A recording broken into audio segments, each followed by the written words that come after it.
Hey everyone, thanks for tuning in. This video we're going to take a look at the VDK Co., or I believe it's Vlad Knife Company, and we're going to look at the Impaler. And this is his fourth model, and what I found really drawing about this one is the fact that it is an integral knife. And again, I like those a lot. If you've watched any recent videos, there seem to be more of them coming out, and I seem to be acquiring quite a few of them. So happy to pick this one up, check it out, and do a video with you guys. So the first model, we'll jump into size comparisons, that Vlad did was the War Admiral. Then he did the Pioneer of the Nile, I believe, and then the third model was the Pharaoh, this little guy right here, and then the fourth model we have is the Impaler. So, you know, some pretty drastic size differences there, but as you can see, it's right in line with the War Admiral in terms of size and, you know, kind of the way that it sits, a large cleaver style blade here, very, very wide blade, and in the closed position. I think these two probably are fairly similar here. Yeah, so anyhow, you know, a very interesting design aesthetic. Vlad is quite unapologetic as far as his design language goes. He really does design what he likes, and if other people like it, great. If not, then that's fine too. But honestly, there are quite a few fans of the War Admiral out there, the model I just showed you guys. So this one's sold out on his website, and I imagine it's going to continue to sell well. So here it is next to the Paramilitary 2, and we'll do a couple more size comparisons here as we get into the specs. So again, there's that lovely integral construction with the stainless steel lock insert. Good stuff. Let me move the para out of the way. Alright, so size-wise, blade length of 4 inches, handle length of, you know, just about 4 inches well. Blade to handle is pretty good, but obviously a large knife, around 8 inches overall. The handle thickness in this dimension here is 0.53 inches thick, and then another consideration is the width here at, you know, essentially the horn of this swedge, and that's about 1.8 inches from the tip to the back of the handle here. So that's another consideration in terms of size. Does use S35 VM blade steel. It 6AL4V handles, ceramic bearing, ceramic detent, stainless steel lock insert. Has both a flipper, works very well, and thumb studs also work very well. To be honest, the action is perfectly tuned for both opening methods, so works fairly well. Thumb studs for left and right hand users. In practice, I'm probably just going to end up cutting myself as I try to do things left-handed. And let's see, what else? Oh, weight, 6.29 ounces on my scale. So obviously it's a larger, it's a heavier knife, and a compound ground blade with 2 different hollow grinds, hollow ground swedge, and this one has been, you know, given a PVD coating and then stone washed. And then this specific one, obviously a green anodized. I believe he also did purple and maybe blue, or maybe it was gold. Either way, he's done 3 different colors with anodizing so far.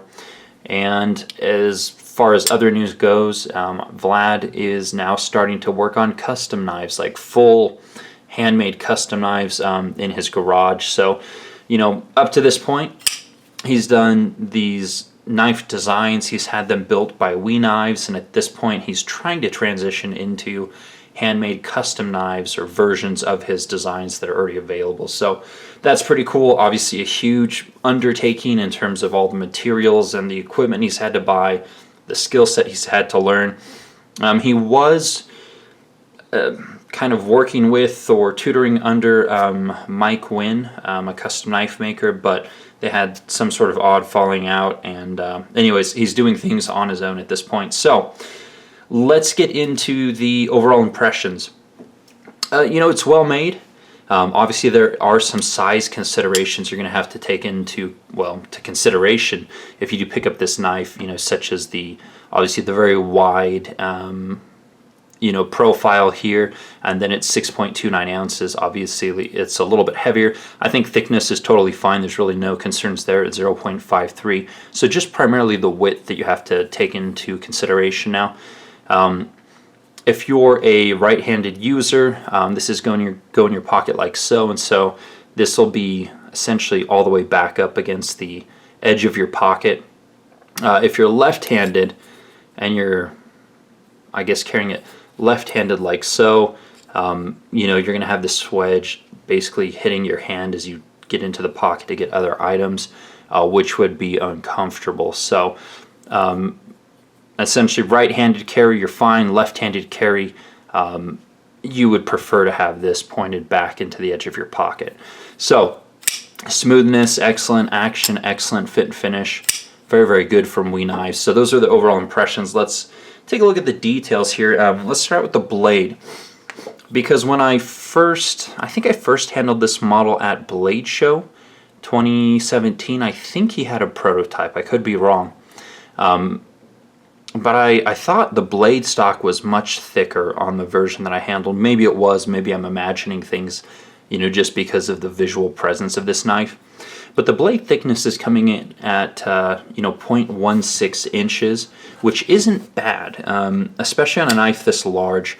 If we compare it to the Spyderco Paramilitary 2, this is 0.145 inches, so not too far off, to be honest. Now, where did my calipers go? Here they are. So the thickness behind the edge here, we have two different grinds. We have obviously a higher hollow grind here towards the tip, which comes down to a very keen edge. This thing is coming in, I want to say it was at 0.024. Yeah, that's where I've got it, right behind the edge. It's about 0.02 is what I'll call it on the forward portion. Ooh, on the forward portion. Ooh. Oh, not bleeding. That's good. Now on the Spyderco Paramilitary 2, it's 0.025, as I've shown you guys quite a few times, and the Para 2 is obviously well known as a slicer with the full flat grind here. I can't get it exactly where I want it. I'm trying to do this around the camera, but anyways, take my word for it. It's about 0.025 behind the edge of the Para 2. So it's actually thinner here than a Para 2 on the forward grind. On the aft grind here, it's about 0.25, 0.26 on the back portion here. So the back, I guess lower hollow grind here, is basically the same thickness behind the edge as a Para 2. Full flat grind versus hollow grind, I don't really think there's any performance difference if the thicknesses are just about the same. But it slices really, really well, and then the thickness isn't too thick either for the overall blade stock. So, with the cutting that I've done, limited just stuff around the house, a lot of food packages, a lot of, just a lot of cutting, a lot of slicing really, but not cutting all the way through. It's performed quite admirably with that really thin grind here towards the tip, where I do 90% of my cuts. So, yeah, quite impressive. Anyways, surprising how thin it is behind the edge, or, I guess how much I forgot or I assumed it would be much, much thicker. So that was quite well done. Handles, flat grind for the most part. The edges have been chamfered. There's no sharp edges anywhere on this knife. The blade or the tip is well tucked in there, so there's no way to get your finger behind the tip. There's nowhere to touch a sharpened edge back here, even with me shoving my finger in as far as I can. That's how deep I got it, right there. And I'm not touching any edge. So nowhere to cut yourself, again, important. Pocket clip has enough of a gap here to work with jeans very well. It's actually a larger gap than it was on the War Admiral, so I'm happy to see the improved space underneath the pocket clip.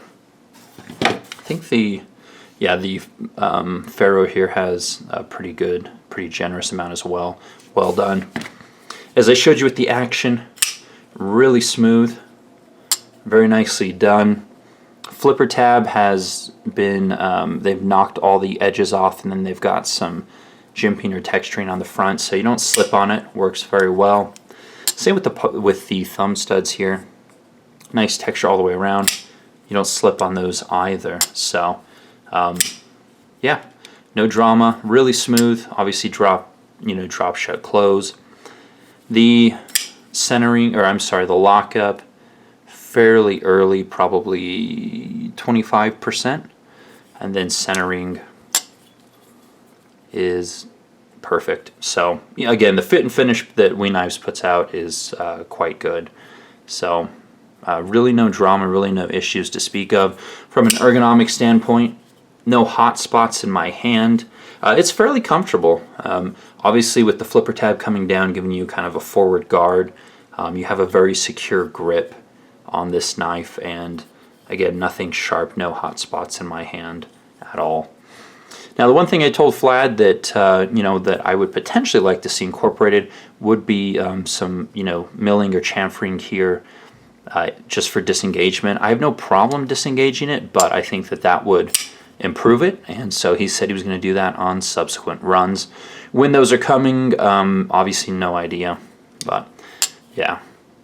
All right, so the last consideration here, again, with that 1.8 inches, you're going to have to allocate that space, mentally for your pocket.